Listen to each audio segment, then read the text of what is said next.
দশম স্কন্ধ 29 অধ্যায়।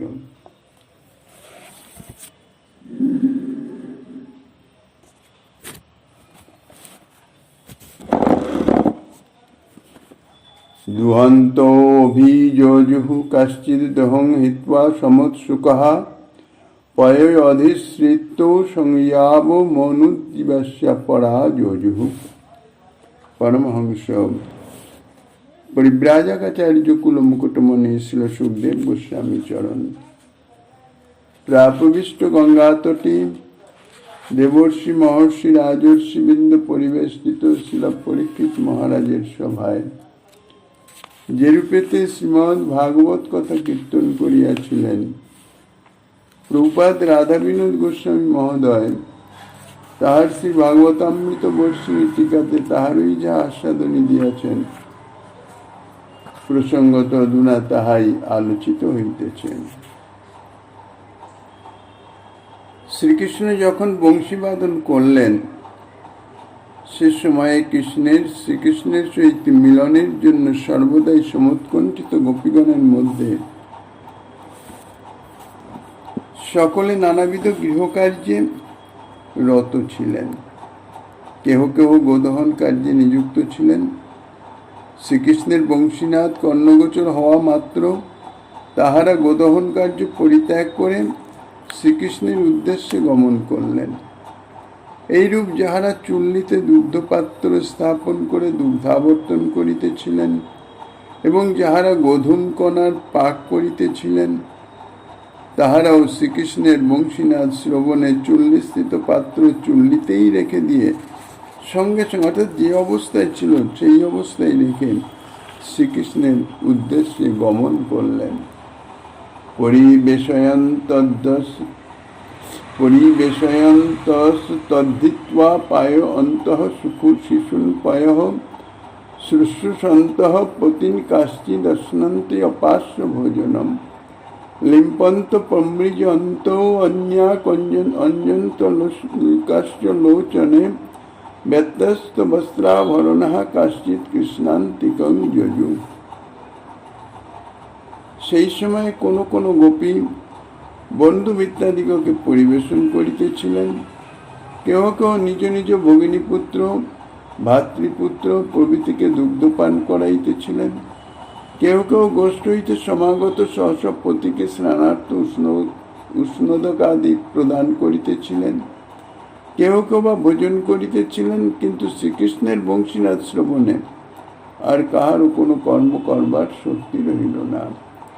সকলেই স্ব কার্য পরিত্যাগ করে শ্রীকৃষ্ণের উদ্দেশ্যে গমন করলেন। সেই সময় কোনো কোনো গোপী নিজ নিজ অঙ্গরাগ করিতেছিলেন, কেহ কেহ অঙ্গ মার্জন করিতেছিলেন, কেহ কেহ বা নয়নে অঞ্জন প্রদান করিতেছিলেন। কিন্তু বংশীনাদ শ্রবণ মাত্র সকলেরই সর্বকর্ম পরিত্যাগ করে শ্রীকৃষ্ণের উদ্দেশ্যে গমন করলেন। কোন কোন গোপী শ্রীকৃষ্ণের বংশীনাদ শুনে এমনই আত্মহারা হয়ে পড়লেন, অর্থাৎ বাহ্যস্মৃতি হারা। তাহারা বসন ভূষণাদি পরিধানে প্রবৃত্ত ছিলেন। কোন অঙ্গের বসন কোন অঙ্গে যে পরিধান করলেন তার কোন স্থিরতা নাই। এইভাবেই তারা শ্রীকৃষ্ণের নিকটে গমন করলেন। পরমহংস চূড়ামণি শ্রী সুখদেব গোস্বামী পাদ স্বয়ং ভগবান শ্রী ব্রজরাজ নন্দনের সর্বলীলা মুকুটমণি শ্রী শ্রী রাসলীলা বর্ণনে প্রবৃত্ত হয়ে শ্রী ভগবানের রমণেচ্ছা মাত্রেই দেশ কালাদির অনুকূলতা তাহা প্রকাশিত হয়ে গেল। এখন অপেক্ষা শুধু পাত্রের। পাত্র কারা না অনুরাগিনী ব্রজরমণীগণ। তা পাত্রকে নিজের নিকটে আনয়ন করতে হবে। নিজের নিকটে আনয়ন করবার জন্যে, অর্থাৎ অনুরাগিনী গোপরমণীগণকে নিজ নিকটে আনয়ন করবার জন্যে শ্রী ভগবান তিনি বংশীনাদ করেছিলেন। বংশীনাদ কথা বর্ণনা করে শ্রী সুখদেব গোস্বামী পাদ এখন সেই বংশীনাথ শ্রবণে আকৃষ্ট হয়ে ব্রজসুন্দরীগণের শ্রীকৃষ্ণ নিকটে আগমনের কথা বর্ণনা করিতেছেন। অনুরাগিনী গোপরমণীগণ কিভাবে শ্রীকৃষ্ণের নিকটে আগমন করলেন, কিন্তু গোপরমণীগণ কিভাবে সর্বত্যাগ করে শ্রীকৃষ্ণের নিকটে আগমন করেছিলেন, ঠিক সেই সময়ে অর্থাৎ পূর্ব শ্লোকে তাহা ভাবাবেশে বিস্তৃত হয়ে গিয়েছিলেন। তিনি তো সাক্ষাৎ দর্শন করিতেছেন, অর্থাৎ তিনি তো সেই স্থানে নিজ স্বরূপে উপস্থিত। তাই তিনি একটু ভাবাবেগ সম্বরণ করে আবার গোপীগণের শ্রীকৃষ্ণ নিকটে আগমন বৃত্তান্ত এবং তৎপ্রসঙ্গে গোপীগণের যে সর্বত্যাগ, কি জাতীয় সর্বত্যাগ, ইতিপূর্বে বলেছেন পূর্ব শ্লোকে যে সর্বত্যাগ করে পতিপুত্র ইত্যাদি সমস্ত কিছু গৃহকর্ম সব ত্যাগ করে শ্রীকৃষ্ণের নিকটে আগমন করলেন। কিন্তু সেই যে সর্বত্যাগের কিরকম প্রকার, সেই সর্বত্যাগের বৃত্তান্ত বর্ণনা করতে আরম্ভ করলেন পঞ্চম শ্লোক থেকে।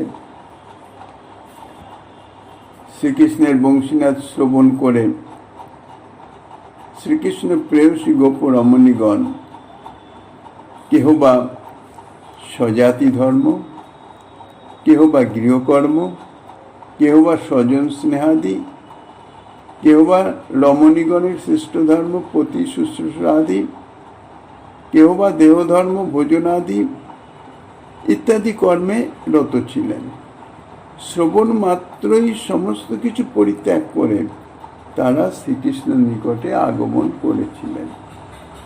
তো এই সমস্ত গোপীগণের এই যে স্বজাতি ধর্ম ইত্যাদি যে সমস্ত কর্মের কথা, প্রভৃতি ত্যাগের কথা শুনে স্পষ্টই জানা যায় যে শ্রীকৃষ্ণ নিকটে গমনের পূর্বে তাহাদের এই সমস্ত ধর্ম কর্মাদি তাহা অক্ষুণ্ণরূপেই বর্তমান ছিল। অর্থাৎ তাহারা সুন্দর পারিপাট্য সহকারে সেই সমস্ত ধর্ম ইত্যাদি তারা পালন করতেন। বেদ ধর্ম, লোকধর্ম, দেহ ধর্ম, কর্ম যাহা বলেছেন আগে, সমস্ত কিছুই তারা সুচারুরূপে সমাধান করতেন। কিন্তু শ্রীকৃষ্ণের বংশীনাথে তাদের সেই সমস্ত ধর্মকর্মাদির যে বন্ধন, যে বন্ধনে আবদ্ধ হয়ে শ্রীকৃষ্ণের সান্নিধ্যে তারা যেতে পারতেন না। অন্তরে সদা সর্বদাই তাহাদের শ্রীকৃষ্ণ মিলনের উৎকণ্ঠা ব্যাকুলতা থাকলেও তারা এই বন্ধনে আবদ্ধ ছিলেন। এই সমস্ত গোপীগণের হৃদয়ে সর্বদাই শ্রীকৃষ্ণ প্রাপ্তি লালসায় ব্যাকুল হলেও তাদের যে বাহ্য ব্যবহার, শ্রীকৃষ্ণ সেবা ভিন্ন স্বজাতি ধর্মাদি ইত্যাদি, অর্থাৎ শ্রীকৃষ্ণ সেবা ভিন্ন অন্যান্য যাহা কিছু কার্য, তার আওয়াজ দেখে মনে হয় ইহারা সকলেই সাধন সিদ্ধা এবং এইবারই ইহাদের শ্রীকৃষ্ণের সহিত প্রথম মিলন সংগঠন হল। গৌড়ীয় বৈষ্ণবাচার্যগণের সিদ্ধান্ত যদি আলোচনা করা হয়, তাহলে এই সমস্ত সাধন সিদ্ধা গোপীগণ সম্বন্ধে কিছু ধারণা পাওয়া যায়। শ্রীগোবিন্দের যখন প্রকট লীলা হয়, যখন তিনি আবির্ভূত হন, তখন তিনি তার নিত্যধাম থেকে নিত্য পার্শ্বদ যারা তাদের সঙ্গে নিয়ে আসেন। অর্থাৎ সেই নিত্য সিদ্ধা যে ব্রজরমণীগণ গোপীগণ তাদের নিয়ে আসেন। সেই সঙ্গে সঙ্গে এখানে সাধন সিদ্ধা, অর্থাৎ সাধনের দ্বারা যথাবস্থিত দেহে প্রেম প্রাপ্তির পরে তাহারা সেই প্রকট লীলায় গোপীগর্ভে জন্মগ্রহণ করে তাহাদের পার্শ্বদ দেহত্ব প্রাপ্ত হয়েছেন। তাহারা সাধনের মাধ্যমে সিদ্ধা পার্শ্বদ। তাহলে শ্রীকৃষ্ণ এই প্রেয়সী গোপীগণের মধ্যে দুই ভাগ, এক হচ্ছে নিত্য সিদ্ধা কৃষ্ণ প্রেয়সী, দ্বিতীয় হচ্ছে সাধন সিদ্ধা নিত্য প্রেয়সী। রাধিকা প্রভৃতি যে গোপীবর্গ, তারা সকলেই শ্রীকৃষ্ণের নিত্যসিদ্ধ পার্শ্বদ। ইহাদের শ্রীকৃষ্ণ সেবাধিকার লাভ করবার জন্য কোন প্রকারের সাধন অনুষ্ঠানের কোনো অপেক্ষা নাই, কখনোই করতে হয় না, কারণ তারা অনাদিকাল থেকেই শ্রীকৃষ্ণের নিত্য কান্তা, নিত্য পার্শ্বদ, শ্রীকৃষ্ণ সেবায় রতা। অনাদিকাল থেকেই বিবিধ প্রকারের শ্রীকৃষ্ণের প্রেম সেবা করে আসিতেছেন। এনাদের স্বরূপ কিরকম বলছেন কবিরাজ গোস্বামী পাদ, মৃগমদ তার গন্ধ জইছে অবিচ্ছেদ, অগ্নি অগ্নি জ্বালাচয় নাহি কোনো ভেদ, তৈছে রাধা কৃষ্ণ দোহে একই স্বরূপ, লীলারস আস্বাদিতে ধরে দুই রূপ। মৃগমদ অর্থাৎ কস্তুরী আর তার গন্ধ যেমন অবিচ্ছেদ, অর্থাৎ কস্তুরীর গন্ধকে কস্তুরীর থেকে কখনো ভিন্ন করা যায় না। অগ্নির থেকে অগ্নির যে দাহিকা শক্তি, তা কখনো আলাদা করা যায় না। ঠিক সেই রকম রাধা কৃষ্ণ একই স্বরূপ, ভিন্ন নয়। শুধুমাত্র লীলারস আস্বাদনের জন্য দুই স্বরূপ ধারণ করে অবস্থান করছেন, লীলারস আস্বাদন করছেন। শ্রী চৈতন্য চৈতামৃতের এই বচন এবং গৌতমীয় তন্ত্রে যে বর্ণিত আছে দেবী কৃষ্ণময়ী প্রক্তা রাধিকা পরদেবতা, তা থেকে জানা যায় যে শ্রী রাধারানী আর শ্রীকৃষ্ণের স্বরূপত কোনো রকম ভেদ নাই, একই তত্ত্ব, একই। শ্রী রাধা এবং কৃষ্ণ দুই রূপে অনাদিকাল থেকেই বিবিধ লীলারস আস্বাদন করে আসছেন। আর নিত্যসিদ্ধ অন্যান্য যে সখীগণ অর্থাৎ গোপীগণ, ললিতা আদি যে সখীগণ, এরা আর কেউ না, এরা শ্রীমতী রাধারানীরই কায়গুহ স্বরূপা। এই সমস্ত নিত্যসিদ্ধা গোপীগণের নিত্যসিদ্ধ যে কৃষ্ণ প্রেম, সেই প্রেমকে বলা হয় রাগাত্মিকা, অর্থাৎ তাহা রাগাত্মিকা ভক্তি। জগতের মধ্যে কোনো ভাগ্যবান জীবের যদি এই সমস্ত নিত্যসিদ্ধা গোপীগণের রাগাত্মিকা ভক্তির কথা, অর্থাৎ তাহাতে কৃষ্ণ সেবার কথা, তাহারা কিভাবে কৃষ্ণ সেবা করছেন, তাদের সেই কৃষ্ণ সেবা বা সেবা প্রাপ্তির যে লৌকিক লীলায় যে লালসা ইত্যাদি, সেই সমস্ত কথা শাস্ত্রাদিতে শ্রবণ করে, অর্থাৎ শ্রীকৃষ্ণের অপ্রকট লীলার সময় সেই সমস্ত কথা শাস্ত্র গ্রন্থাদি মহাজনের মুখে শ্রবণ করে যদি সেইভাবে শ্রীকৃষ্ণ সেবা প্রাপ্তির জন্য তাদের লালসা জাগে, আকাঙ্ক্ষা জাগে, কোনো ভাগ্যবান জীবের, সকলের এতাদৃশ লালসা বা আকাঙ্ক্ষা জাগে না। যাহারা ভজন করতে করতে অর্থাৎ পূর্ব জন্মের সুকৃতি বশত, সাধুগুরু বৈষ্ণবের কৃপা বশত, সেই সঙ্গে ভগবত কৃপা বশত এই সমস্ত কৃষ্ণ প্রেম সেবার কথা যাহারা শ্রদ্ধা সহকারে শ্রবণ করেন, সেই কৃষ্ণ কথা অর্থাৎ সেই প্রেম সেবার রূপ কৃষ্ণ কথা তাহাদের হৃদয়ে প্রবিষ্ট হয়ে তাহাদের হৃদয়ে সেই লালসা জাগিয়ে দেয়। তখন তিনি সেইভাবে শ্রীকৃষ্ণ সেবার করবার জন্য আকাঙ্ক্ষিত হন, লালসান্বিত হন, এবং তিনি যথাশাস্ত্র সাধন অনুষ্ঠান করেন, অর্থাৎ শুদ্ধ ভক্তি মার্গের। এই সমস্ত যে ব্রজ গোপীগণের আনুগত্য নিয়ে যে সমস্ত মহাত্মাগণ অর্থাৎ প্রেমী ভক্তগণ যারা কৃষ্ণ সেবা পরায়ণ হয়ে আছেন, বাহ্যিকভাবে আন্তরিকভাবে তাহাদের আনুগত্যে, তাহাদের নির্দেশে, তাহাদের পাদাশ্রয় করে যদি ভজন ক্রিয়া শুরু করেন, তাহলে অর্থাৎ যথাশাস্ত্র বিহিত যদি সাধন অনুষ্ঠান করেন, কোনো নিজের মন মনি নয়, সেখানে নিজের কোনো নিজস্ব প্রবৃত্তির আরোপ নয়,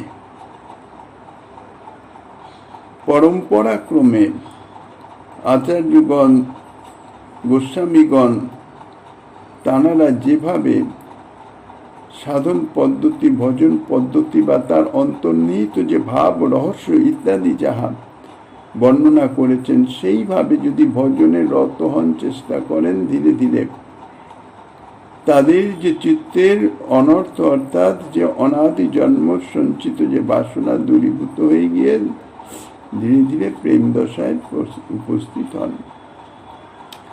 প্রেম স্তরে উপস্থিত হয়ে প্রেম প্রাপ্ত হওয়া মানে সিদ্ধি লাভ করা। সিদ্ধি দশায় তারা গোপী দেহ প্রাপ্ত হন, অর্থাৎ তাদের সেই পার্শ্বদ দেহ, কৃষ্ণ সেবাযোগ্য দেহ, সেই দেহ প্রাপ্ত হন এবং যথাযোগ্য কৃষ্ণ সেবা পেয়ে কৃতার্থ হন। কবিরাজ গোস্বামীপাদ এই যে রাগানুগা ভক্তি যাজন, সেই সম্বন্ধে বর্ণনা করতে গিয়ে বলছেন, রাগময়ী ভক্তির রাগাত্মিকা নাম। অর্থাৎ ব্রজসুন্দরীগণের যে ভক্তি, যে প্রেম, তা হচ্ছে রাগময়ী, এই জন্যে তার নাম রাগাত্মিকা। সিদ্ধা অনাদিকাল থেকে তাদের মধ্যে এই ভক্তি, এই প্রেম নিত্য বিদ্যমান আছে। তা বলছেন, তাহা শুনে লুব্ধ হয় কোনো ভাগ্যবান সুকৃতবান তাদের সেই প্রেম সেবা অর্থাৎ রাগময়ী সেবার কথা শ্রবণ করে সেইভাবে সেবা করবার জন্য লালসান্বিত হন। যারা লালসান্বিত হন তারাই হচ্ছেন ভাগ্যবান। লোভে ব্রজবাসীর ভাবে অনুগতি, শাস্ত্র যুক্তি নাহি মানে রাগানুগার প্রকৃতি। অন্তরে লালসা হয়, লুব্ধ হয় মানে লোভ জাগে, সেই লোভে অর্থাৎ লালসাতে ব্রজবাসীগণের যে ভাব অর্থাৎ তারা যেভাবে শ্রীকৃষ্ণ সেবা করেছেন, সেই ভাবের অনুগতি অর্থাৎ আনুগত্য স্বীকার করে অর্থাৎ বরণ করে। এখানে একটা বিশেষ গুরুত্বপূর্ণ বিষয় হচ্ছে এই যে লোভে ব্রজবাসীর ভাবে অনুগতি, তাদের আচরণের অনুগতি নয়। এখানে ভাবটাই হচ্ছে মুখ্য। তারা কিভাবে কৃষ্ণ সেবা করেছেন, কৃষ্ণ সেবার যে প্রক্রিয়া বা ক্রিয়া পদ্ধতি কি সেটা নয়, ভাবটাই হচ্ছে মুখ্য। সেই জন্য কবিরাজ গোস্বামীপাদ বলেছেন, লোভে ব্রজবাসীর ভাবে অনুগতি, তাদের ভাবের আনুগত্য নিয়ে অর্থাৎ তাদের সেই ভাবে ভাবিত হয়ে তারা কৃষ্ণ সেবা করতে চান। তাহা বলছেন, এই যে ভাব অর্থাৎ এই যে আনুগত্য, তাকে বলা হয় রাগানুগা ভক্তি। এই রাগানুগা ভক্তি বলছেন শাস্ত্রযুক্তি নাহি মানে রাগানুগার প্রকৃতি। রাগানুগার মূল যে উৎস তাহা হইতেছে লোভ, লালসা। তা লোভ বা লালসা তাহা কোনো শাস্ত্রযুক্তি মেনে হয় না। শাস্ত্রযুক্তি মেনে যে ভক্তি, যে সেবা, তাহাকে বলা হয় বিধি ভক্তি। সেখানে লোভের প্রশ্ন নাই। শাস্ত্রে বলেছে শ্রীকৃষ্ণ ভজন করা সর্বজীবের একান্ত ধর্ম, একান্ত কর্তব্য, এই জন্যে শ্রীকৃষ্ণ ভক্তি করছে, শ্রীকৃষ্ণ ভজন করছে। সেটাকে বলা হয় বিধি ভক্তি, অর্থাৎ শাস্ত্র বিধি অনুযায়ী সে ভক্তি।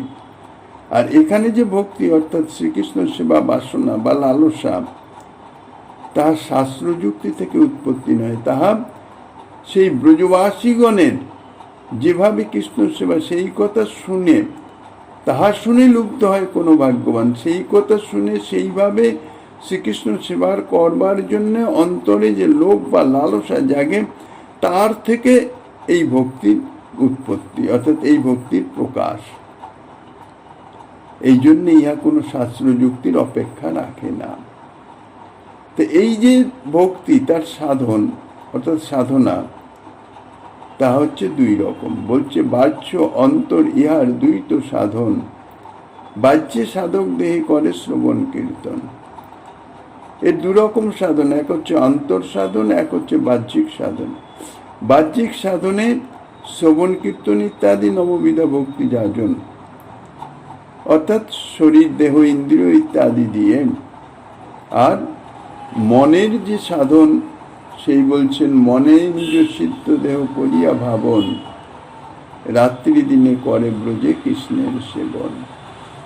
মনে মনে স্মরণের মাধ্যমে নিজের যে সিদ্ধ দেহ অর্থাৎ পার্শ্বর দেহ, শ্রীকৃষ্ণ সেবাযোগ্য দেহ, যা শ্রীগুরুদেবের নিকট থেকে যার পরিচয় প্রাপ্ত হয়েছেন, সেই স্বরূপের ভাবনা করে সেই স্বরূপে শ্রীযুগল কিশোরের সেবা করা, স্মরণের মাধ্যমে, ভাবনার মাধ্যমে। এই প্রকার সাধন ভক্তি অর্থাৎ এই প্রকারের সাধনা, তাহা গৌড়ীয় বৈষ্ণব সমাজে রাগানুগা ভক্তি নামে পরিচিত। এই রাগানুগা ভক্তি যে সাধন পদ্ধতি ইত্যাদি, তার বিস্তৃত বিবরণ সাধন পদ্ধতি জানতে হলে শ্রীগুরু চরণ আশ্রয় করে শ্রীগুরুদেবের নির্দেশে উপদেশে সেইভাবে সাধন করা কর্তব্য। যারা এতাদৃশ রাগানুগা সাধন ভক্তি যাজন করেন, যাজন করতে করতে তাদের ক্রমশ যে শ্রীকৃষ্ণ ভক্তি বাধক যে মুখ্য যে অনর্থ, সেই অনর্থ নিবৃত্তি হয়। যতক্ষণ অনর্থ নিবৃত্তি না হচ্ছে চিত্ত শুদ্ধ হয় না, চিত্তের যে সসুখ ভোগ বাসনা দূরীভূত হয় না। আর সসুখ ভোগ বাসনা দূরীভূত না হওয়া পর্যন্ত ভক্তি দেবীর আবির্ভাব হয় না। শুদ্ধ চিত্ত বিনা ভক্তি দেবীর আবির্ভাব নাই। যথার্থ যে শুদ্ধা ভক্তি, ভক্তি সেখানে আবির্ভূত হতে পারেন না। তা অনর্থ নিবৃত্তি হয়ে গেলে তারপরে নিষ্ঠা, রুচি, আসক্তি প্রভৃতি লাভের পর সে ভাব বা রতি স্তর এবং তারপর সে প্রেম প্রাপ্ত হয়। এবং তারপর এই সাধন, এই দেহে অর্থাৎ এই প্রাকৃত দেহে, যদিও তখন আর দেহ প্রাকৃত থাকে না, এই জন্য বলেছেন বৈষ্ণব দেহ অপ্রাকৃত। অনর্থ নিবৃত্তির পর চিত্ত শুদ্ধ হয়ে যায়, অর্থাৎ গুণাতীত হয়ে যায়। চিত্তের বিশুদ্ধ সত্যের আবির্ভাব ঘটে, চিত্ত অপ্রাকৃত হয়, তখনই তো ভক্তি দেবীর আবির্ভাব হবে। কারণ প্রাকৃত মন বুদ্ধি চিত্তের অপ্রাকৃত ভক্তি দেবীর আবির্ভাব কখনো হতে পারে না। তারপরেই অতি দ্রুত নিষ্ঠা, রুচি, আসক্তি ইত্যাদি স্তর অতিক্রম করে রতি বা ভাব, তারপরেই সে প্রেম স্তরে পৌঁছে যায়। তখন তার এই প্রাকৃত শরীর অপ্রাকৃতই হয়। কিন্তু অপ্রাকৃত হলেও লৌকিক ধর্ম আছে, এই জন্য লৌকিক ধর্মে তাকে এই শরীর ত্যাগ করে, আর এই শরীর তো কৃষ্ণ সাক্ষাৎ কৃষ্ণ সেবা যোগ্য নয়। শ্রীকৃষ্ণের যে অর্চা স্বরূপ যা প্রকটিত হয়েছেন, এই শরীরে তার সাক্ষাৎ সেবা চলে অর্চা বিগ্রহের, বিগ্রহ স্বরূপ। এবং সেই বিগ্রহ স্বরূপের সাক্ষাৎ সেবা করতে করতে তার যথার্থ সাক্ষাৎ সেবার জন্যে এই যে বিগ্রহ সেবা, সেটাও যদি ঠিক ঠিক ভজন পদ্ধতি মেনে চলতে হয়, তাহলে বিগ্রহ সেবা অর্থাৎ সাক্ষাৎ বিগ্রহ, বিগ্রহ নও তুমি সাক্ষাৎ ব্রজেন্দ্র নন্দন, এইভাবে নিজ স্বরূপের ভাবনা করে, যেমন শ্রীবিগ্রহকেও সাক্ষাৎ ভাবনা করতে হবে, আর সেবাটাও করতে হবে নিজের স্বরূপের ভাবনায়। তাইলেই সেই যে ভজন পদ্ধতি অনুসরণ করলে অতি দ্রুত তাহা ক্রিয়া করে এবং সে অতি দ্রুত তার অনর্থ নিবৃত্তি হয়ে যায়, যাহা অত্যন্ত দুরূহ। কেননা পরিবেশ ইত্যাদি পরিস্থিতি, অনাদি জন্মের যে কামনা বাসনা, সেগুলি হচ্ছে বাধক। সেই সমস্ত বাধা বিঘ্ন অতিক্রম করে যথার্থ রাগানুগা ভক্তি যাজন করা তা অত্যন্ত কঠিন। যাই হোক, সাধুগুরু বৈষ্ণব কৃপায়, ভগবত কৃপায় যদি কেউ সেইভাবে ভজন করে অনর্থ নিবৃত্তি করে প্রেমের স্তরে পৌঁছে যেতে পারেন, তখন তার এই যে যথাবস্থিত দেহ, এই দেহ ত্যাগ হয়ে তার শ্রীকৃষ্ণ সেবাযোগ্য দেহ অর্থাৎ পার্শ্বদ দেহ, যে ব্রহ্মাণ্ডের লীলা প্রকট চলছেন, শ্রী গোবিন্দের লীলা তো নিত্য, এই ব্রহ্মাণ্ডে অপ্রকট হয়ে গেছেন তার জন্য কিছু নয়, অন্য অনেক ব্রহ্মাণ্ডে যুগপৎ লীলা চলছেন। যে ব্রহ্মাণ্ডের লীলা শুরু হয়েছে তার যথাসময়ে সে সেখানে গিয়ে তার সেই পার্শ্বদ অর্থাৎ গোপীগর্ভ থেকে সেই জন্ম লাভ করে সেই ব্রহ্মাণ্ডে গিয়ে। এবার জন্মলাভের পর লীলা তো প্রকট চলছে, নিত্যসিদ্ধ গোপীগণ আবির্ভূত হয়েই আছেন। সেই নিত্যসিদ্ধ গোপীগণের তারা সঙ্গ লাভ করেন। তখন অর্থাৎ তাদের এই যে সাধক অবস্থায় তাদের যে আনুগত্য, এই নিত্যসিদ্ধা গোপীগণের আনুগত্যে সে সাধনা করেছেন। এখানে হচ্ছে ভাবনার দ্বারা আনুগত্য, আর সেখানে সাক্ষাৎ আনুগত্য। সেখানে সাক্ষাৎ আনুগত্য এবং সঙ্গ ইত্যাদির বশত তাহাদের সেই যে প্রেম, যাহা যথাবস্থিত দেহের শুধুমাত্র প্রেম পর্যন্ত পৌঁছেছে, সেই প্রেম তখন পরিমার্জিত হতে থাকে।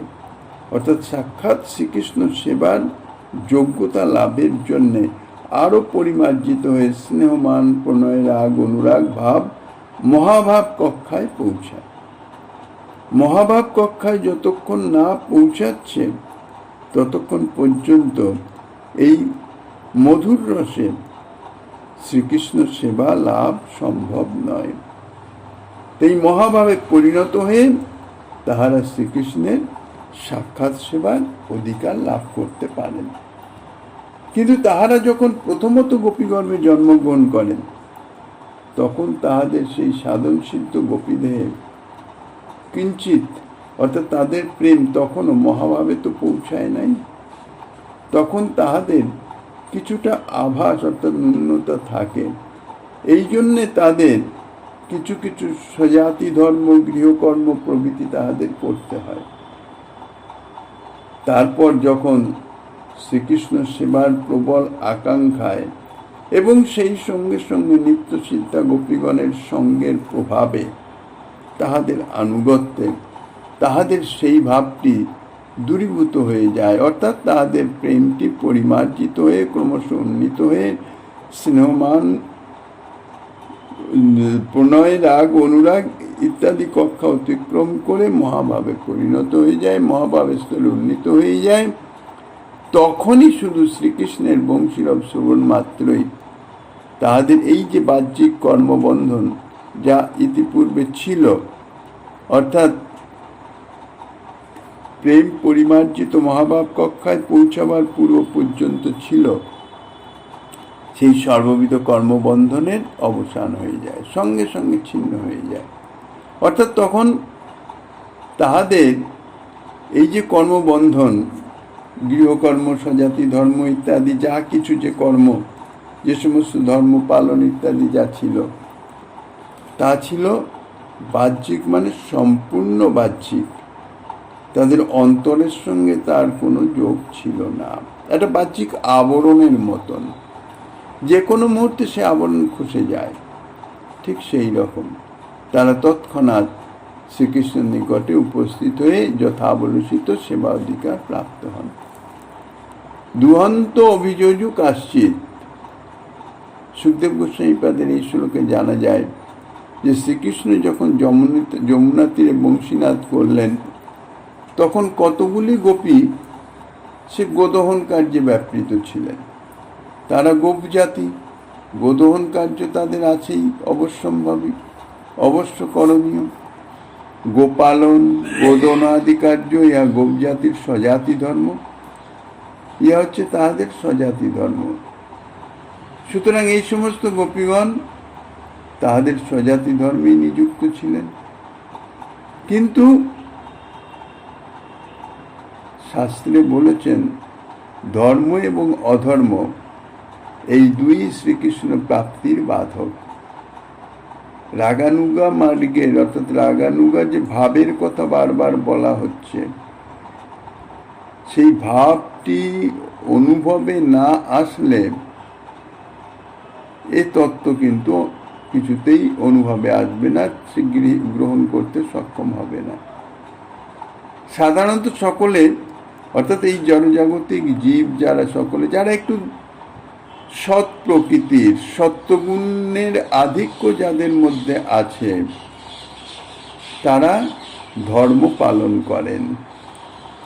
অধর্ম থেকে তারা বেঁচে থাকতে চান, অধর্মকে দূরীভূত করে রাখেন।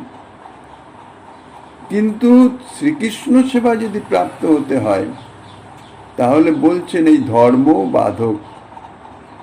ধর্ম এবং অধর্ম দুই ত্যাগ করতে হবে। এখন ধর্ম ত্যাগ এটি যে কোন অবস্থায় উন্নীত হলে তবে সম্ভব, সাধারণ অবস্থায় কোনো মতেই সম্ভব নয়। সাধন করতে করতে চিত্ত শুদ্ধ হয়ে গেলে তারপরে এই যে ধর্ম ত্যাগ যে ভাবটি সেটি তার অনুভবে আসবে। অর্থাৎ ধর্ম করলে কি হয়, অধর্মেই বা কি হয়? ধর্ম পালন করলে তার সদ্গতি লাভ হয়।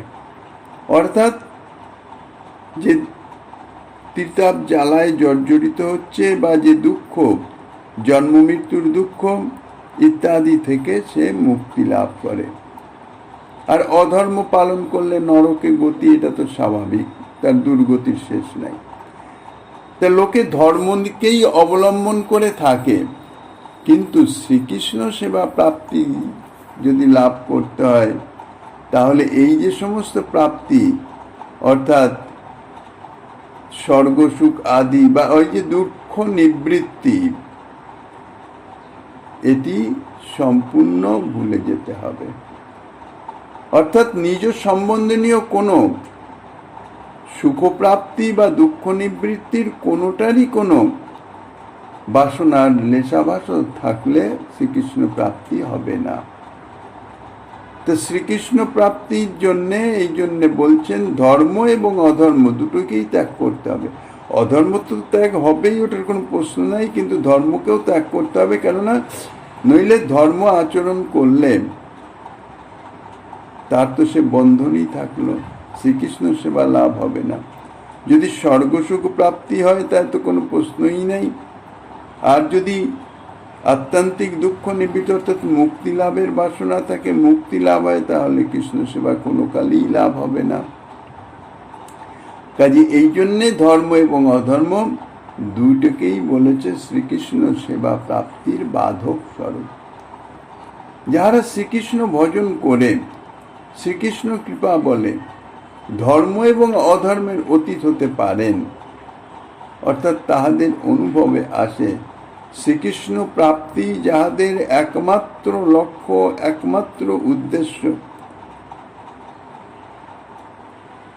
তাহারাই শুধু শ্রীকৃষ্ণের সেবা অধিকার প্রাপ্ত হন। এছাড়া কখনোই শ্রীকৃষ্ণের সেবা প্রাপ্তি সম্ভব নয়। ধর্ম এবং অধর্মের অতীত হওয়াই হচ্ছে শ্রীকৃষ্ণের কৃপা প্রাপ্তির চিহ্ন। আমরা তো সাধারণ মনে করি যদি ঠিকভাবে ভজন হচ্ছে, বেশ স্বাচ্ছন্দ্য চলছে, কোনোখানে কোনো অসুবিধা নাই, এগুলি ভগবত কৃপা বলে মনে করি। কিন্তু এগুলি ভগবত কৃপা নয়। অন্তরের যে ভাব, সেটি ধর্ম অধর্মের অতীত হয়েছে কি না, সেটি বিশেষ বিচার্য। তাহলেই হচ্ছে যথার্থ শ্রীকৃষ্ণ কৃপা প্রাপ্তি, অর্থাৎ শ্রীকৃষ্ণের কৃপা প্রাপ্তির লক্ষণ। যিনি যতদূর ধর্মাধর্মের অতীত হতে পেরেছেন, তিনি ততটুকুই কৃষ্ণ কৃপা প্রাপ্ত হয়েছেন। কেননা শ্রীকৃষ্ণ সেবা শ্রীকৃষ্ণ কৃপা সাপেক্ষ,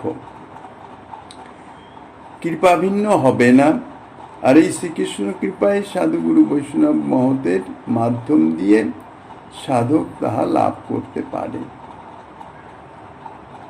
যাই হোক, এই সমস্ত সাধন সিদ্ধা গোপরমণিগণ তারা কৃষ্ণ কৃপায় সাধক দেহে তীব্র সাধন অনুষ্ঠান করে প্রেম লাভ করেছিলেন।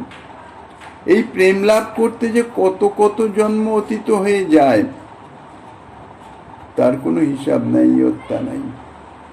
কেননা যতক্ষণ পর্যন্ত অনর্থ নিবৃত্তি না হচ্ছে ততক্ষণ পর্যন্ত যথার্থ সাধনাই হচ্ছে না।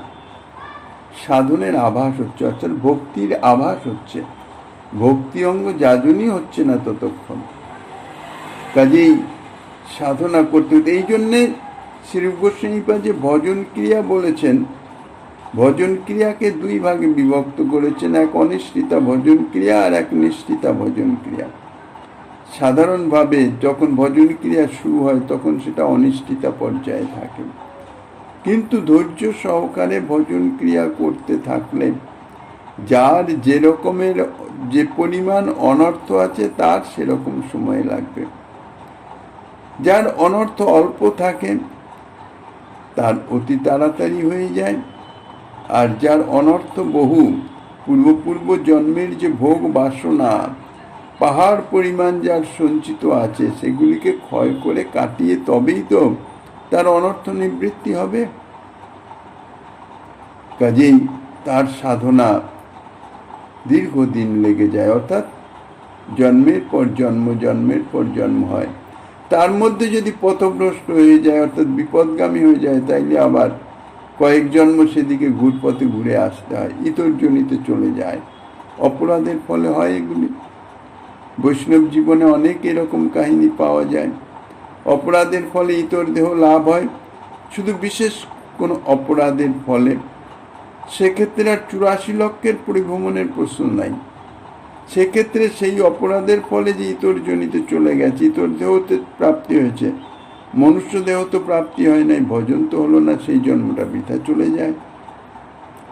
আবার ভগবত কৃপায় পূর্বের ভজনের সংস্কার বশত তাকে আবার ভজনযোগ্য দেহ, মনুষ্য দেহ প্রাপ্ত হয়, আবার ভজনে সে রত হয়ে যায়।